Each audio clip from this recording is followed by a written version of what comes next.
In 1981, Reed Nicholson began selling tires out of an old barn in Mineral Bluff. Little did he know that he had just laid the groundwork for the most trusted names in automotive services in the Blue Ridge area. In 1997, Nicholson Tire Center became what it is today, holding the same values of faith, family, and great customer service. 2 locations to serve you, and the Blue Ridge location is currently expanding to offer fast service and the largest U-Haul provider in Georgia. Nicholson Tire Center, Blue Ridge, and Mineral Bluff.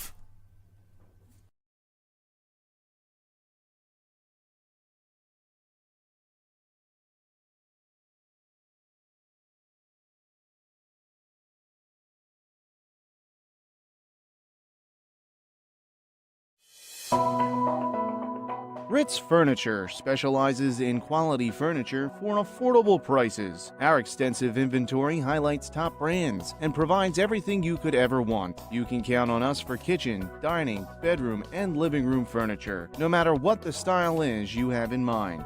Stop in with your family and look at our amazing selection to find the perfect fit for your home. Contact us today to see how we can make a difference in your home.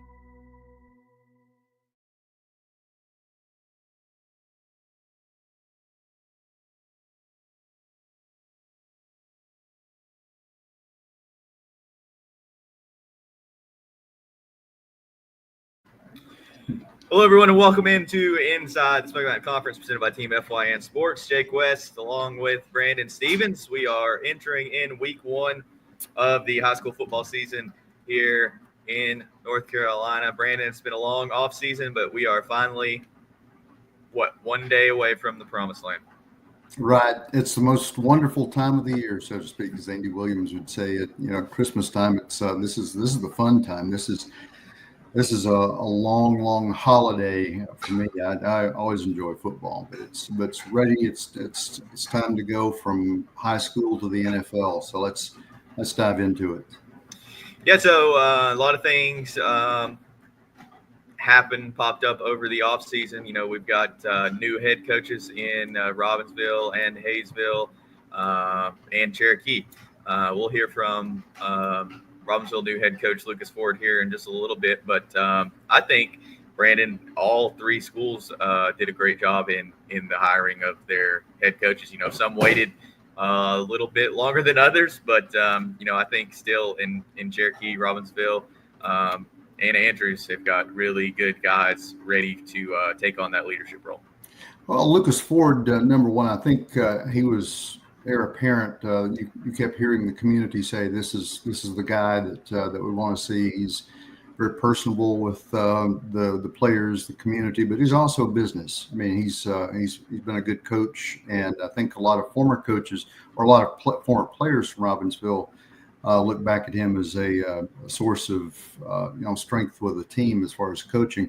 Cherokee, on the other hand, I was wondering, they took a while. They had quite a few candidates, and a lot of candidates, I think, from out of state that they were trying to vet out. Get the money right, get the right person dialed in. But you've got one of their own that came through. So excited to see how some of these players, and then of course Andrews, they're rebuilding, or should it could be, because a very young team that's going to be coming through and finding out what the leadership's going to be there. But all the way through, and then of course we still have the staples, McClure and Watson and Holt, the others that are there. So, but again, and of course now Tyree Allen back into the fold with Rosman, and Rosman. That's going to be an interesting game too, with them at Owen coming up on Friday night. So anyhow, we can. But yeah, and I think also there's a lot to talk about, because some teams were just eviscerated with graduation and seeing where they play, and I think Jake, the way I'm seeing it trend wise across the board, as far as players, some teams might be ready to dial in who's going to be at the quarterback position and see how those things work. Or are you going to have some challenges rebuilding the line? So I think we can talk about that. Those are either or, whether it's offense or defense, because there's still quite a few players that are just coming out to reload and in some of the other skill position, wide receiver, running back. But this is going to be interesting. And of course, kicking things off, a lot of these schools also have their traditional starters. Is what they mean. What I mean by that is that like a Murphy traditionally playing Franklin, or opening up with some of the and some of these schools have a tough opening schedule for conference. Swain County has got a tough first four, and a few of the others I know that they're looking to be challenged. Murphy will go to Heard County next week. That's going to be a tough. I don't think many of these schools have cupcake non-conference schedules, so we've got a lot to talk about.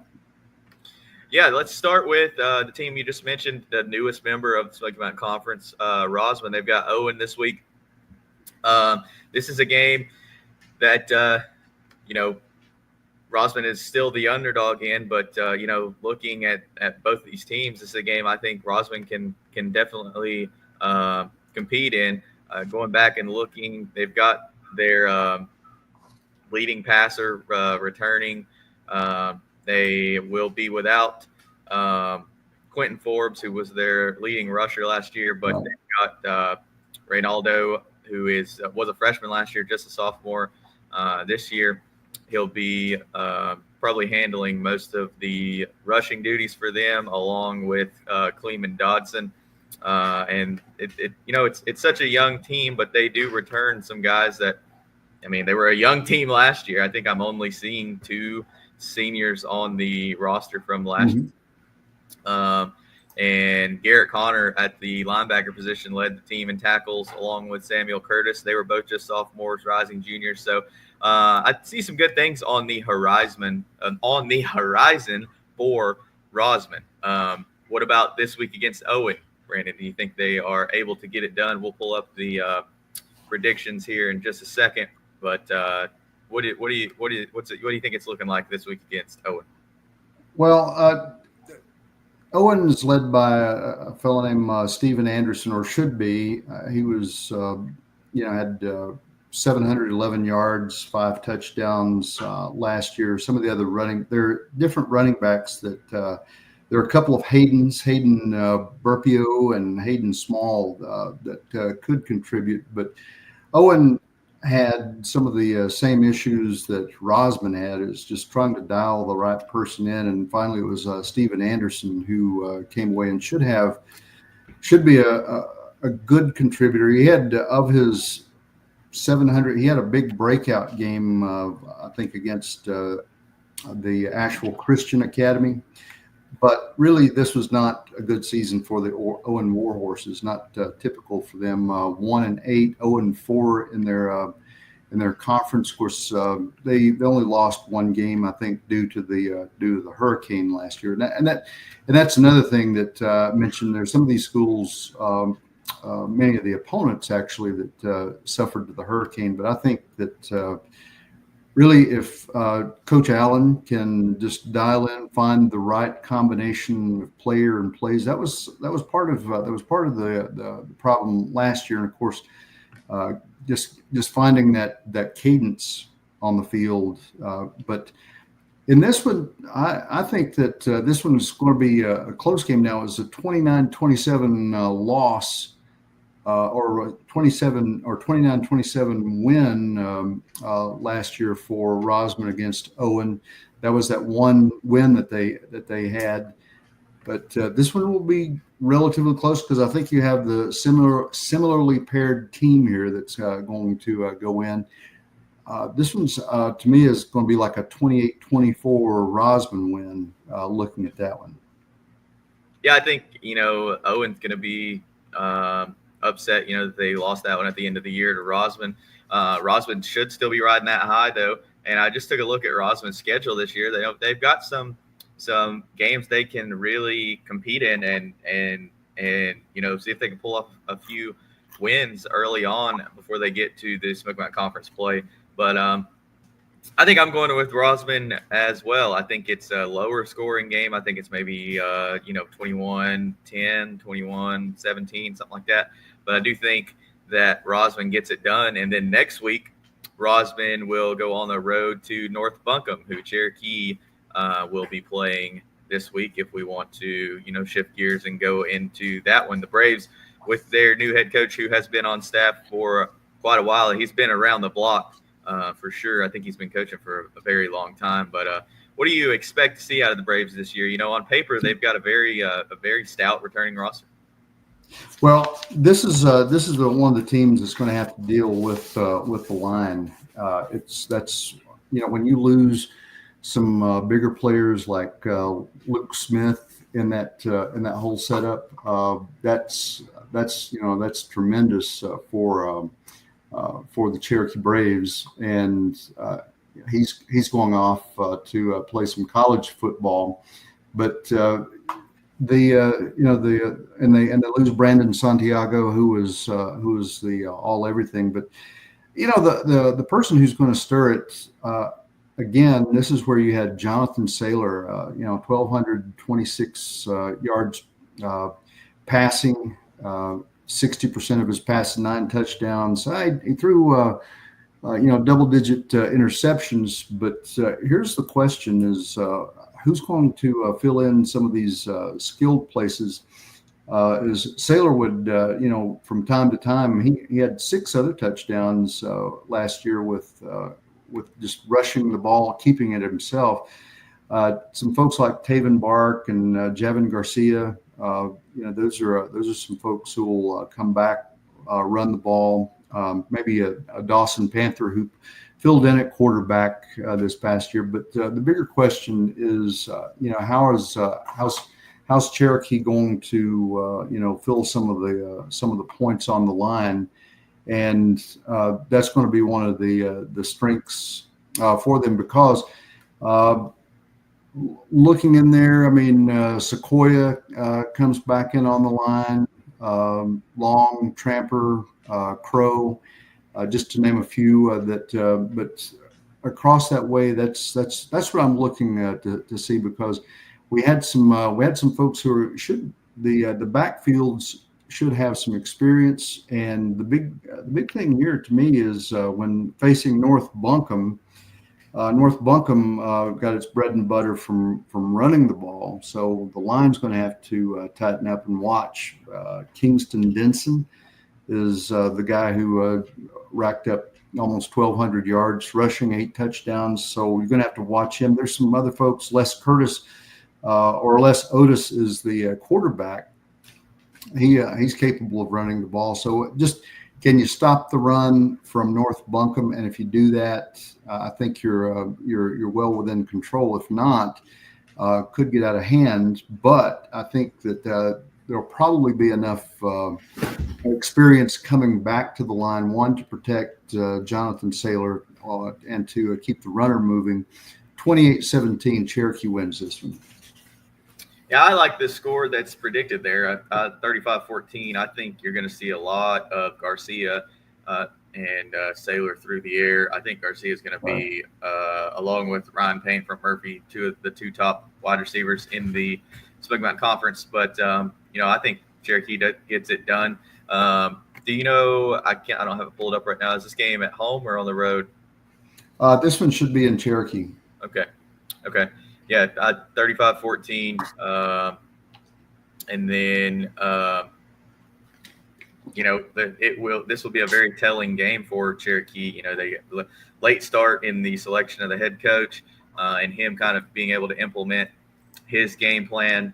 So I think they may start slowly to start the game. They even may be losing heading into halftime. 7-14, something like that. But I think they come out firing, clicking in the second half, and pull away and take a two or three score victory in this one. But one of the things that Cherokee's got to do, and this is my last little thoughts, is that it's got to play a complete game, getting into the rhythm of things. Last year playing a team like Smoky Mountain, struck out early. They had the lead, but then they let Smokey go for 2 quarters scoring, and they scored nothing. So, and last year talking with Coach Hawkins, that was one of his big comments was, we've got to go in and play 4 quarters of football and not have any lag. They had a big quarter at the end, so that meant that Cherokee had the tools. But North Buncombe is definitely rebuilding. 2-6 last year, 0-4 in the conference. Again, I'm favoring Cherokee in this one. Minus 28-17. I think they'll allow a little bit more. We'll see. This is going to be a big one to tell, if the line can hold. Let's go on to the next game. Let's just go straight on the list. Let's talk about Murphy and Franklin. Let's hear from head coach of the Murphy Bulldogs, Joseph Watson, first, and then we will talk about this game. As you said, this kicks off both these teams' season almost every year. Coach, how do you feel about the start of the season? So far it's been good, Brandon. I think the kids are excited, throughout the preseason. In the summer, we've had a really good summer. And so the kids are excited about it and feel good, and they've worked hard up to this point. So, we'll see how it looks. One of the men used the word that this team is coachable. Would you say the same thing? Yeah, I think so. I think we got a lot of kids that have played a lot of snaps and understand, kind of what's going on and what they need to be looking for, and really like to know what we're trying to tell them. Are kind of sponges about that and want to get all the information they possibly can for against other teams. Man, last several years playing Franklin has been up, down. It's been good. It's been bad sometimes. So to get over to Cullowhee and play Franklin, what's your impressions of the Panthers? Once again, Franklin's a solid football team. They are very well coached. Coach Brooks does an outstanding job with them, and you're not going to trick them or do anything that they're not prepared for. So.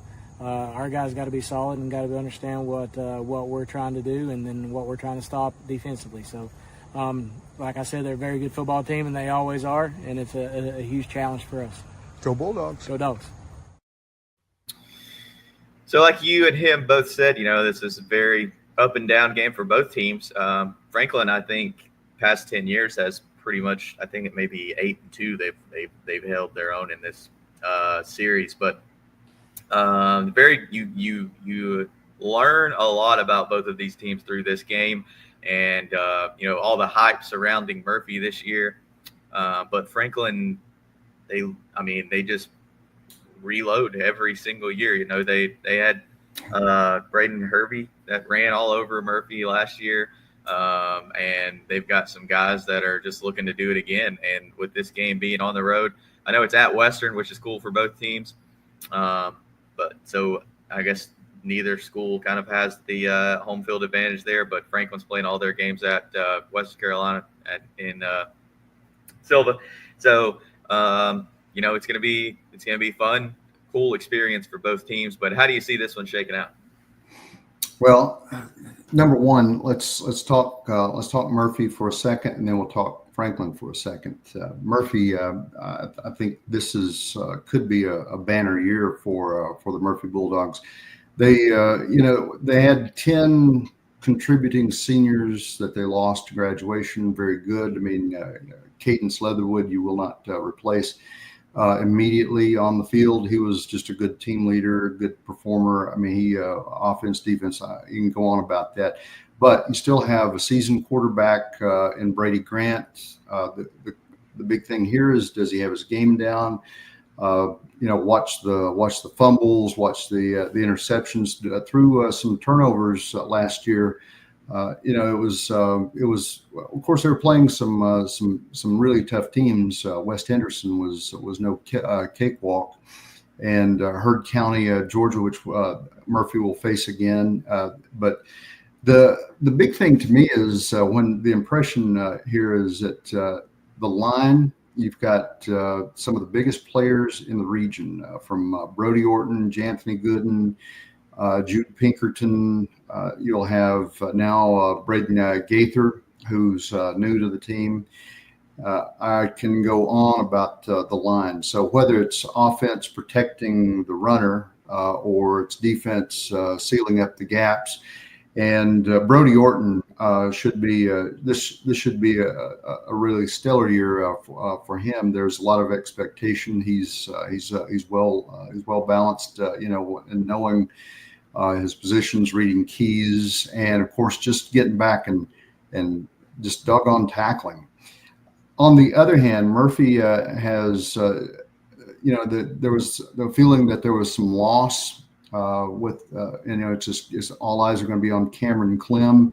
He could get really close to a total of 5,000 yards if things work well for him. I mean, it's just expectation. He's a big guy and he's fast, but behind him, Blake Davis and Anthony Catuto, two younger players that are coming in, but these guys are stacked and they have really good skill and ability. Ryan Payne, on the other hand, wide receiver, gosh mighty, you can't ask for any better. So the options are there. The protection is there. It's just a matter of Murphy getting to it and getting through some tough moments. On the other hand, flipping to Franklin, the big one here, I think, is Anderson Terrell. Last year, almost 1,200 yards passing. He completed 60% of his passes. You have Adix Sutton, who is another power runner. He didn't have exactly the numbers, but basically you had Braden Hervey doing all the work. And now that's one of the things here is bringing some of these guys in. Garrett Young, who is a young running back. So there's some youth inside of the Franklin Panthers.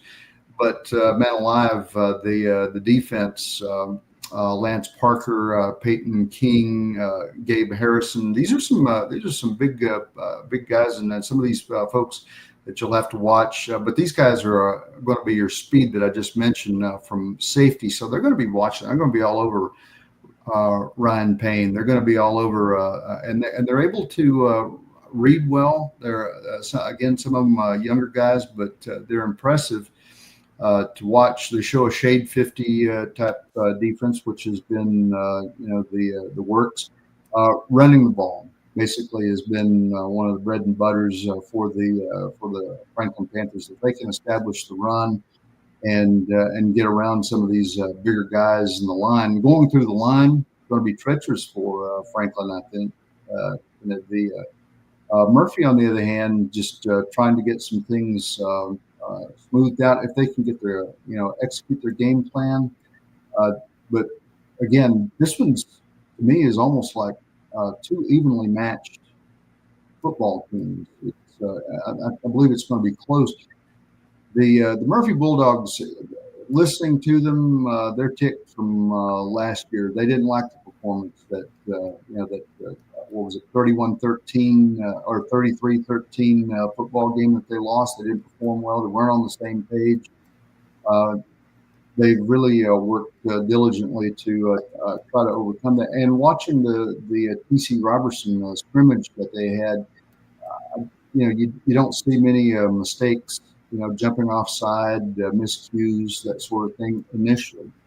And of course, once Murphy sends in the second team, things don't go quite as well. But Murphy had a good pattern, good pace.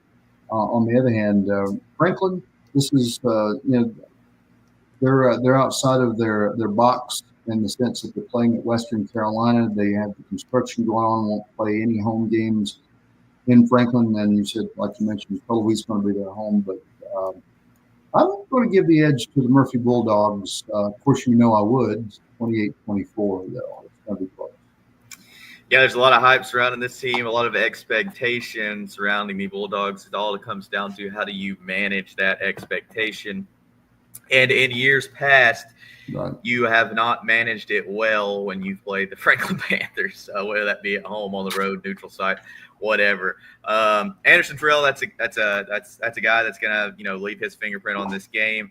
Also, the guy that I think is going to absolutely be able to bust this thing wide open is Garrett Young. Defensively, I think he is a beast for Franklin.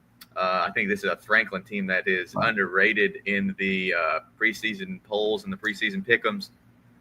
And like I said, I'm very interested to see how Murphy manages their expectations going into this game. I think it's very close. I think it may come down to a Jerry Bowie field goal, and it'll just depend on whether or not he can hit that field goal. But I do think it comes down to a last second possession at the very end between Franklin and Murphy. Who has the ball last? I think that's who is able to take this one. But go ahead.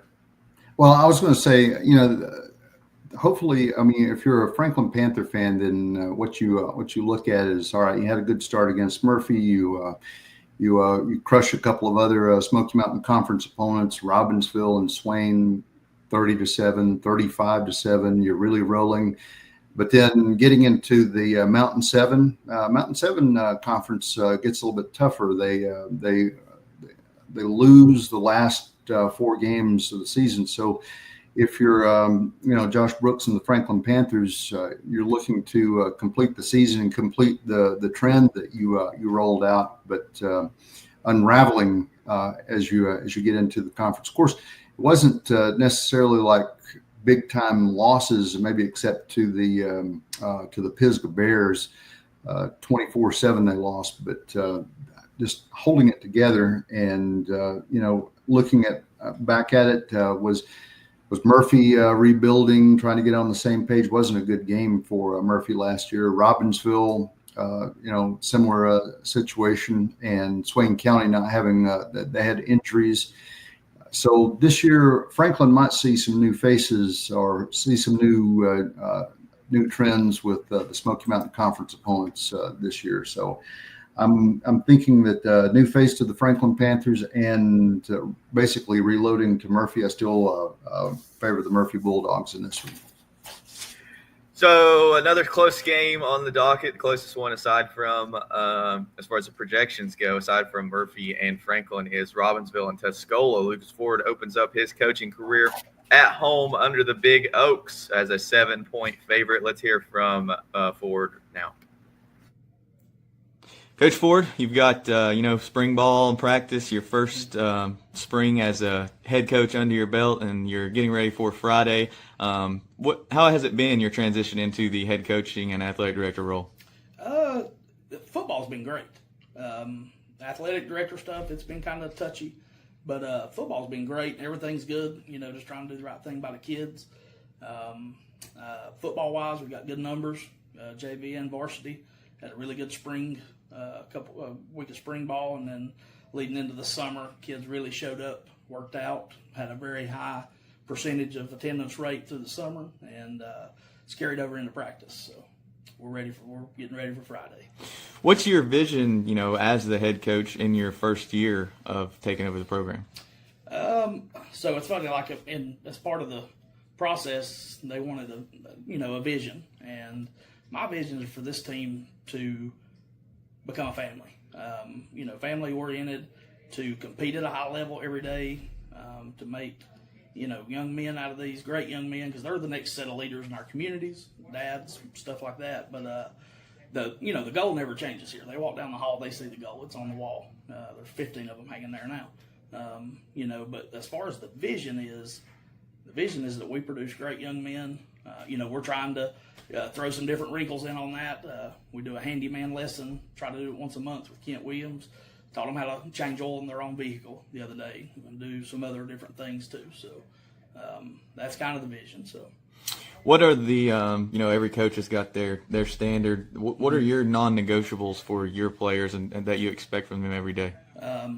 The non-negotiable, the hills I'll die on, is your discipline, your character, and your accountability. On the field, we're moving constantly. Nobody's walking on the field. Your helmet's on and it's strapped. You set your helmet down, and it's going to disappear, and you're going to have to go find it. That kind of thing. Just a lot of discipline, a lot of high character builders, and just accountability is the biggest thing. The tradition is the tradition of Robbinsville Black Knight football is such a big deal in the entire state. Yeah. How do you I've seen the community sport get involved. You guys are providing meals and stuff after practice. How do you continue to carry on that tradition, and is there anything that you would like to implement and kind of put in as a new tradition going forward? So we have a really good support personnel here, I'll say. I have a great senior parents right now that have pitched in and been willing to do anything we need them to do. They've got meals set up for us every Monday night. Every Monday evening we come out of practice, we have a meal. They've got other things going on. Got a big surprise for everybody on Friday night, what the guys are going to get to come out in and run through.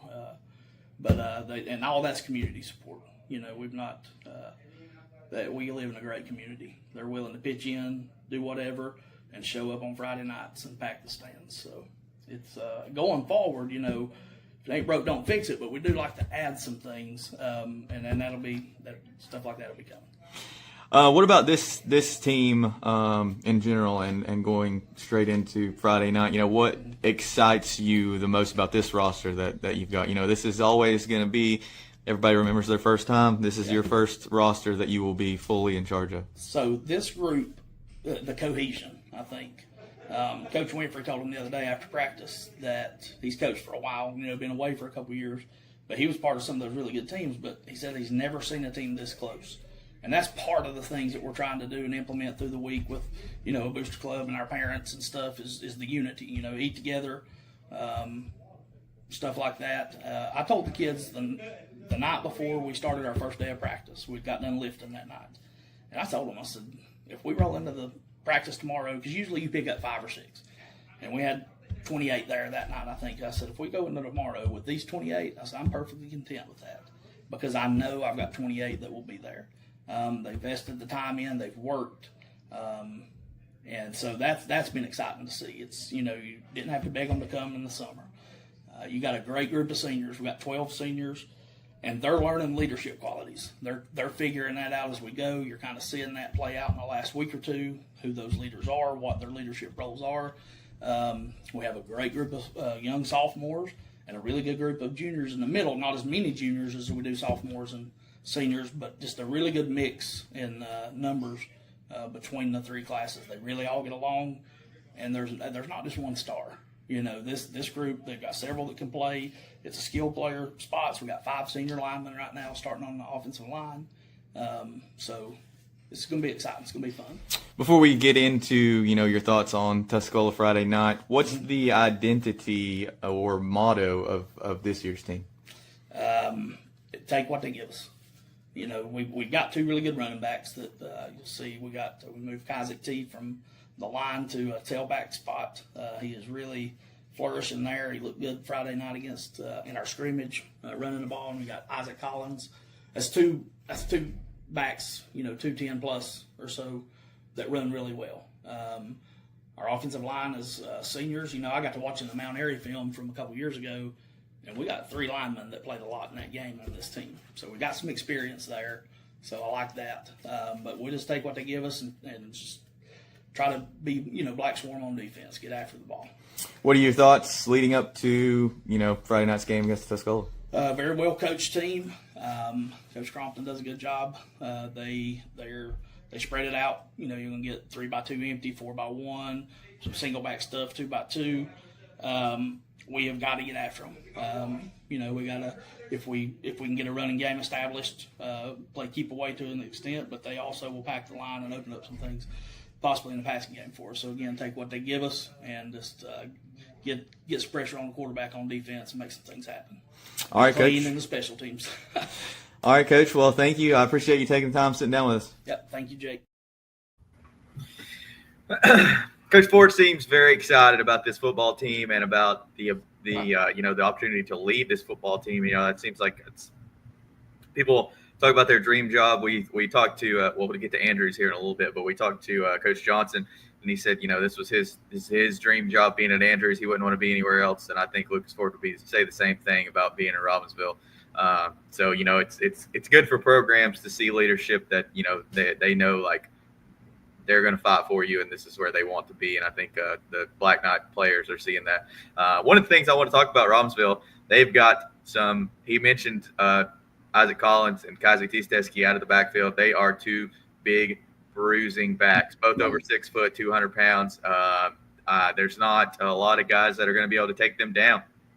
And if Luke Lovin can settle in, find some targets in the passing game, this is going to be a very good Robbinsville team. And with their transition to 1A, it's the 1A Robbinsville Invitational is that's what everybody's been calling it. But they look very good, and this is a Robbinsville team that could compete in the combined classification. So with them being in 1A, they just got to take what they're given, just like Coach Ford said. And I think that they, if their defensive secondary can step up to the task, I see them beating Tuscola pretty handily, especially with this game being at home. Coach Ford's first game. There's a lot of excitement in the community about Robbinsville right now. And I think they win this game closer to, 35-21. I think they've established that running game. Tuscola gets a few deep scores, but other than that, I think Robbinsville keeps everything in front of them. Well, this is going to be a good Robbinsville football team. You lose about 50-50 the way it looks on when you spread out the offense and the defense, but your juniors should be in good leadership. Kason Buchanan, Dane Daniels, Kellen Inslee, Kazak Tisteski, playing both sides of the ball, and still even with the secondary. You had a good mix of juniors, seniors, sophomores in both sides. I believe that the tradition, the work that probably has gone into preparation, Robbinsville should do well. I mean, when you have the loss of Adams and people like Roman Jones and the others that showed up that really made things click for the Robbinsville Black Knights. Of course, some injuries, and then late in the season or about partway into the season, you have a few players that leave the team. So, last year's 7-7, 4-1 Robbinsville Black Knights, they held on, and basically next man up for them. Again, I'm looking for a couple things. Luke Lovin, get in there, dial it in, get some things worked. Bryce Adams was the guy who took all the snaps, so giving Luke that opportunity to get in and see what he does. Can you establish a pass here and there? I mean, Robbinsville, when they pass, they can be dangerous. But I'm looking for 6'3" Isaac Collins, now a senior, and of course he didn't have bad season. He was ran a bit at tight end from time to time, I think. I'm sorry. He was fullback last year. Apologize. But looking at that, I think that's one of the guys that I'm thinking he'll do well. But the other thing that with Isaac Collins playing at linebacker last year, he had quite a few tackles. He was a power on defense, and so flipping him back and forth, you're playing that Iron Man football and that sort of thing. I think the juniors turning into seniors and the sophomores turning into junior. They're big guys, and so they're going to have a good big front line. You're going to have some team leadership. Isaac back there, probably, just getting some people fired up for this one. What Tuscola brings to the table, they didn't have the best season. It was 5-6, 2-4 for them last year. But Jet Bartley, I think, is the person who's probably going to come in and step in. He completed 50% of his passes last year, had about 1,600 yards, but several interceptions. The turnovers complemented the positive yardage, and so there's several others that really that I think people are looking through. This is going to be a tough defense from Tuscola. Ty Walker, was a good running back, but also had played well, 70 tackles last year, and so I can go through here and click off all the stats. But some folks like Bryce Cosby and just Pruitt. This is going to be a dangerous defense. So launch a pass, try to make a run. They'll come after you. This is not going to be an easy football game. But I still think that Robbinsville has the advantage. I'm saying 24-17 for this one. Robbinsville takes this one. Moving right along, we got another Smoky Mountain Conference matchup: Swain and Smoky Mountain. Let's hear from Coach Holt first. Coach, tell us, how's the preparation been getting into the 25 season? So we've had a real good fall camp. It's been exciting to get back out here, get back on the field, get our kids, going in the right direction, and looking forward to seeing what our efforts, how they pay off, and just excited. Got a real good group of guys. Fun to be around, fun to coach. They'll do whatever you tell them to do, and ask them. They just a fun group of guys, and excited to see what the future holds. A lot of eyes going to be on some people like Gillespie. You might watch Stillwell, catch a pass. But Drew Cody's back, so you got some familiar faces, but it also looks like you got some young players. But anything about the team that makes it special? Well, I think our team continuity and brotherhood, is real good. These kids, they care about each other, and you talk about Gillespie. Anytime you got a kid that runs a sub 10-700, he kick and fly. So we like having that guy on our team, and Corey Stillwell, he's been a two-way starter for us for 2 years. Getting ready to be 3, coming into his senior season. So kids like that have played a lot, you feel good about having kids, on your team that have some experience in the game. And, getting Drew Cody back from injury last year, that was a big loss for us. Anytime you lose your quarterback, I don't care what team, how big, how small, that's going to change the identity of your team. And so glad to have Drew back. He's a great leader for us on and off the field. And so having him back, we're looking forward to that, you think about all those seniors that we got. Drew Skaggs, he's a big guy up front for us. Has started since he was a sophomore on both sides of the football. So just having that kid, Silas Stanberry, who in my mind is your typical Swain County kid. He's not real big, he's not real fast. Just say he's not a world-class sprinter, he's not 6'3" and all like that, but kid plays his tail off, plays hard, very coachable, and he's one of our better football players on our football team. And anything we ask him to do, he's going to do it. And so looking forward to seeing those kids' efforts pay off, because that senior group, they've really worked hard in the off season, and it's kind of overflowed to our juniors and our sophomores, who we're going to rely a lot on our junior class. And we got 5 or 6 sophomores that's going to play for us here and there, and so just excited that it's football time again, and looking forward to getting out there. Sounds like you filled the big hole where Insay Ufer was. Yeah, so Trenton Jones going to play that left tackle spot for us on offense, and then Aiden Smiley's going to play that defensive tackle spot where Insay played. And so we feel good about it. Losing just Insay on offense and defensive lines, we're going to miss him. I think anybody would, but we feel good about what we got coming back, and it could be worse. We could have lost 3 or 4 people up front, but just losing one lineman, that we feel like we got a little continuity up there, and feel good about it. Silva and Bryson. So Smoky Mountain, you guys played them to start out the season.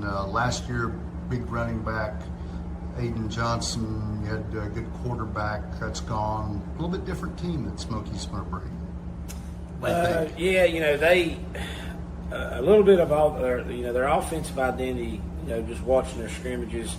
I'm not saying it's changed 100% because it hadn't, but they do some stuff different than they did last year.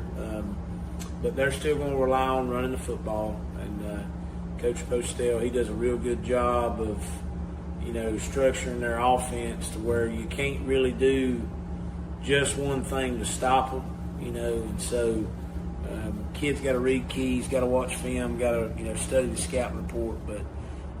They're going to be a good offensive attack, and then defensively, they fly to the football. They play really, really fast, pursue the football very well, and just in this game, just because it's just so huge for both communities. It's always a tough physical football game, which is typical mountain football on a Friday night. So.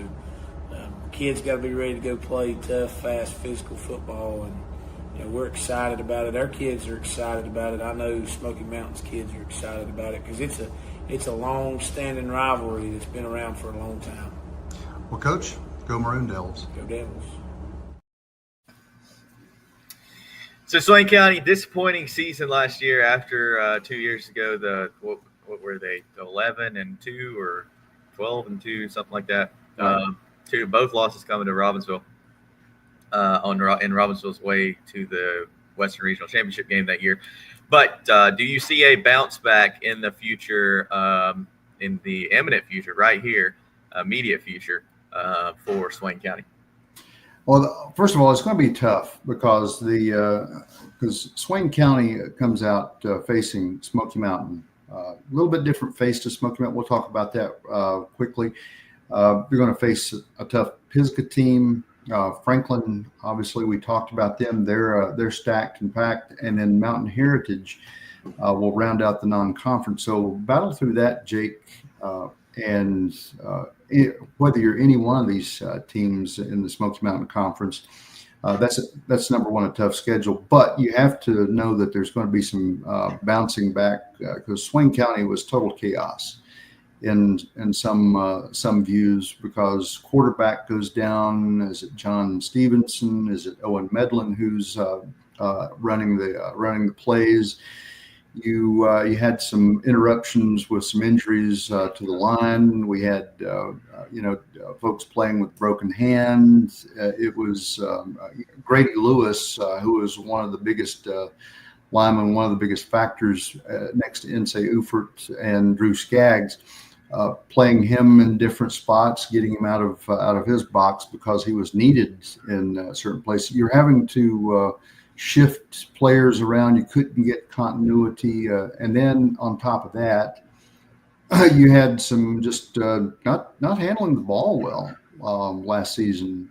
You go back to that Andrews game where you snapped the ball over somebody's head, and just little mess ups like that cost the Swain County Maroon Devils to lose to a big margin, or they couldn't quite get to the touch of their opponents. This year, obviously Drew Cody is back. He's playing well, and I think that you're going to see probably some good things out of Zeke Glaspie.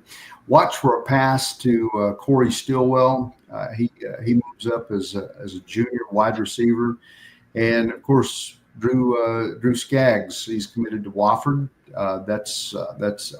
So I think that's admirable. So you're going to see some folks come up with a little more experience on the line.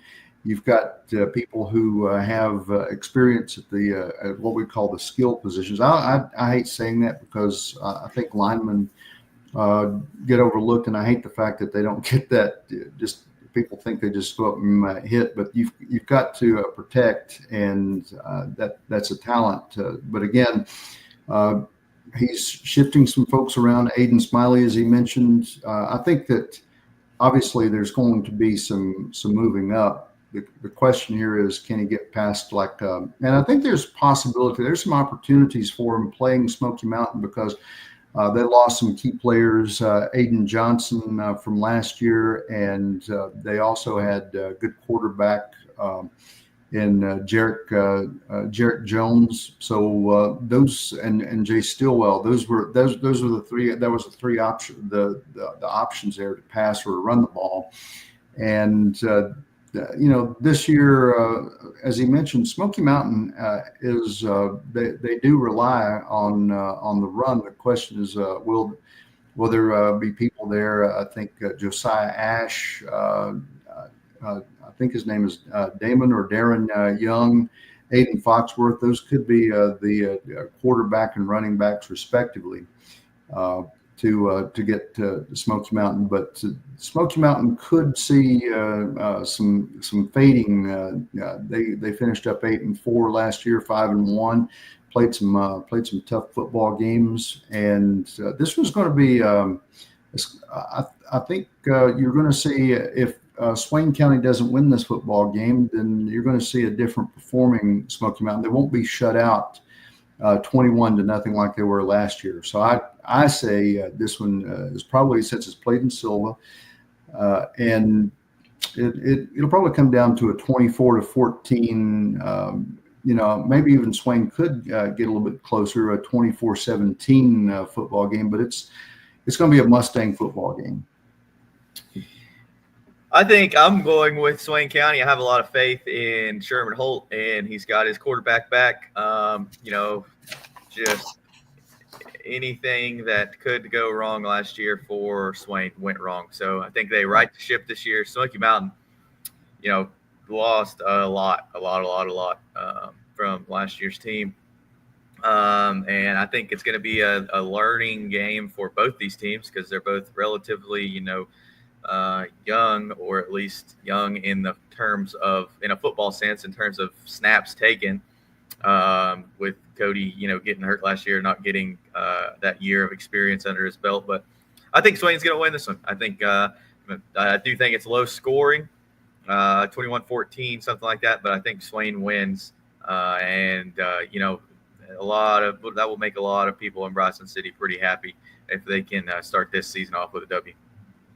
I would say that, again, if Swain gets some good points on the board, and even if they might lose this one, but don't walk away, with your head hung down, because I think that again, progress comes sometimes in different doses, but if you can get some people moving, get some good performance, air the ball out a time or two, and get some good positive yardage. There were so many games there where you look and it was not good yardage for Swain. So just some small performances, but you want to set the tone. You could be right, but I'm still going to hang with Smoky Mountain on this one. So on 3 says Asheville School is going to be just as good as they were last year, and it says they'll take a 44-6 win over Hayesville. I don't think it will be that much of a separation. I do think Asheville School wins this one. I think they may have they were 7-2 last year. They lost to Christ School in what was, I think, maybe the game before the state championship in Independent. I think it was the game before the state championship. It was in the semifinals, I think. But anyway, they're gonna be a good football team once again. This is tough for Hayesville to kick off their season like this. They had kind of a disappointing year last year, with the pieces that they had. But another team that's looking to right the ship, going 4-8 last year. They had that loss to Andrews. They had that loss to Georgia Force Christian. That were 2 games that they definitely should not have lost. They beat Andrews in their last game of the regular season, and then they beat Union Academy in that first round playoff game before going to Mountain Heritage. So, they've got some things to build on. They've got Trey Graves out of the backfield. Not sure who will be at quarterback, if it will be Coker or some of the other guys that took snaps last year. Peyton McGahad's back, transferred back in. Could be him. But they've got, Colton Bruggers, Ben Bethel, Trey Graves, a lot of guys that are experienced on the football field.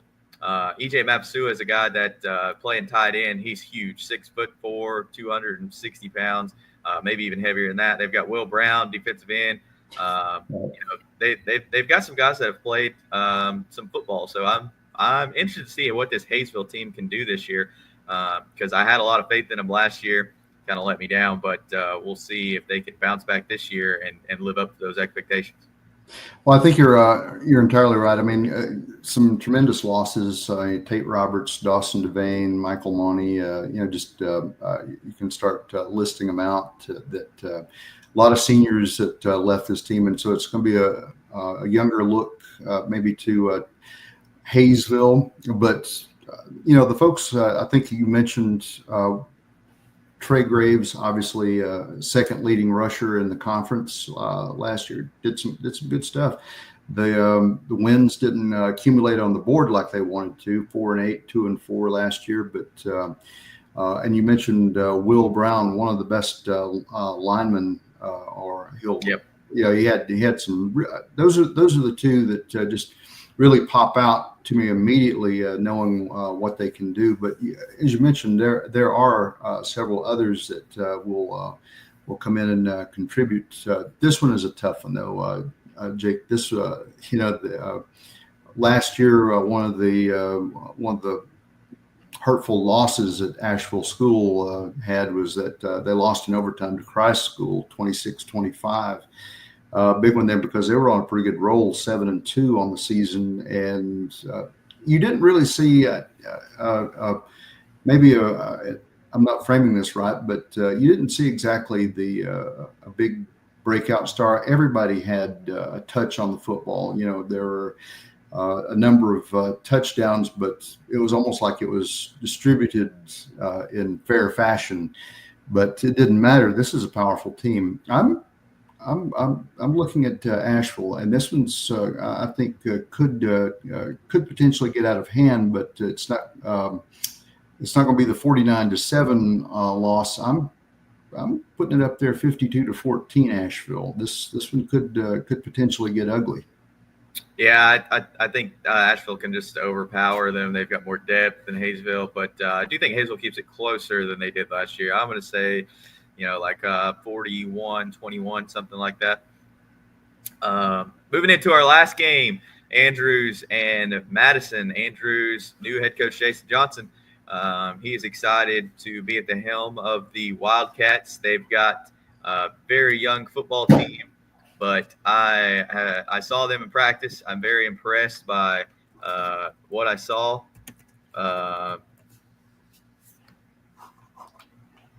They opened the season up against I was trying to see after Madison. After Madison, they've got Smoky Mountain, Mitchell, and then Anderson Cavaliers from South Carolina. Smoky Mountain and Madison are on the road. The Smoky Mountain and Mitchell game will be tough, but they've also got a Southside Christian game thrown in there after the Swain County game. It looks like so. They've got a pretty tough non-conference schedule, but they can start J.J. Johnson's tenure off with a win here against Madison, and I think they do it pretty handily. You almost wipe the board when it comes to several of the positions on the field.